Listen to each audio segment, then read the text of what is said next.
Hi viewers, welcome to Clara's Kitchen. நான் உங்கள் Virginia. இப்போ நான் செய்ய போகிறது பீர்க்கங்காய் துவையல். பீர்க்கங்காய் நம்ம தோலை சீவுறோம் இல்லையா, சீவிட்டு அதை சதையை ஒரு சாம்பாரோ கூட்டோ வச்சுட்டு இந்த தோல் இருக்கும்ல அதை வேஸ்ட் பண்ணாமல் அதை யூஸ்ஃபுல்லாக செய்கிறதுக்கு நான் இந்த பீர்க்கங்காய் துவையல் செய்ய போகிறேன். இந்த பீர்க்கங்காய் துவையல் ரத்தத்தை சுத்திப்படுத்தும், மஞ்சக்காமால நோய்க்கு நல்லது, சுகர் இருக்கிறவங்களுக்கு சுகரை கட்டுப்படுத்தும், நோய் எதிர்ப்பு சக்தியை அதிகரிக்கும். இதை நீங்கள் அடிக்கடி சேர்த்துக்கலாம். வெயிட் லாஸ் பண்ணும், உடல் அதிக எடை உள்ளவங்களுக்கு இதை அடிக்கடி சேர்த்தா உடல் குறைய சான்சஸ் இருக்குது. வாங்க இப்போ நம்ம இதை எப்படி செய்கிறதுன்னு பார்க்கலாம். இதுக்கு தேவையான பொருள் என்னென்னு பார்க்கலாம். 2 பீர்க்கங்காய் எடுத்து அந்த தோலை நான் கழுவி சுத்தம் பண்ணி வச்சுருக்கேன். உளுந்தம்பருப்பு 50, 1/4 மூடி தேங்காய் துருவி வச்சுருக்கேன். வரமிளகாய் 7-8 வச்சுருக்கேன். உங்களுக்கு காரம் அதிகம் வேணும்னா கூட ஒரு மிளகாயோ 2 மிளகாய் போட்டுக்கோங்க. கம்மி வேணும்னா இதில் 2 குறைச்சிக்கோங்க. ஒரு பெரிய நெல்லிக்காய் அளவு புளி எடுத்து வச்சுருக்கேன். தேவைக்கேற்ப உப்பு, தேவைக்கேற்ப எண்ணெய். இப்போ எப்படி செய்யணுங்கிறத பார்க்கலாம். இப்போ பேனை அடுப்பில் வச்சு எண்ணெய் ஊற்றிருக்கிறேன். இப்போ இந்த தோலை பீர்க்கங்காய் தோலை இதில் போட்டு நல்லா வதக்கணும்.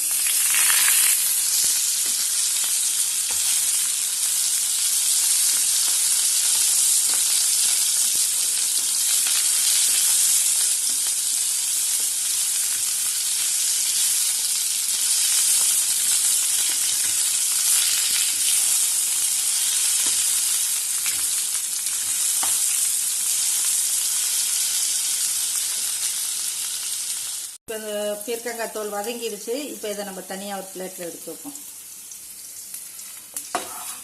உளுந்த போட்டுக்கலாம்.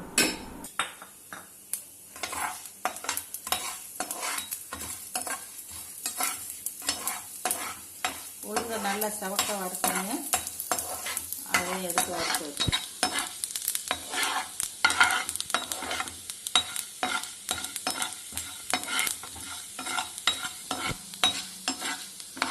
இப்போ உளுந்து வறுபட்டுருச்சு, இதை நம்ம எடுத்து வச்சுருவோம். இப்போ இந்த தேங்காய் பூவை வதக்கிக்கலாம்.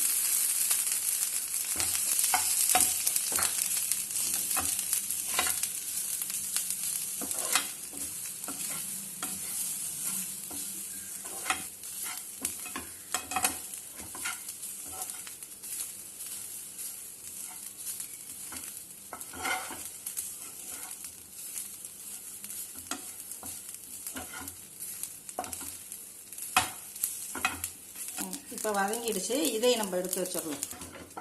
இப்போ மிளகாய் போடுவோம்.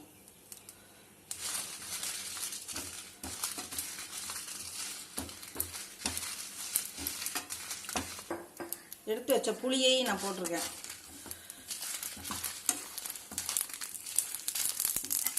அவ்வளோதான், வதங்கிடுச்சு, இறக்கிடுவோம். இப்போ இதில் உப்பு சேர்த்து நம்ம மிக்சியில் அரைச்சிட்டு வந்துடலாம்.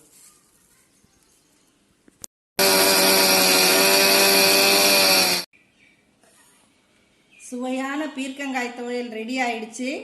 நீங்களும் செஞ்சு பாருங்க, சுவைத்து மகிழுங்கள். இந்த வீடியோ உங்களுக்கு பிடிச்சிருந்தா லைக் பண்ணுங்க, ஷேர் பண்ணுங்க, சப்ஸ்கிரைப் பண்ணுங்க, மறக்காம பெல் பட்டனை கிளிக் பண்ணுங்க.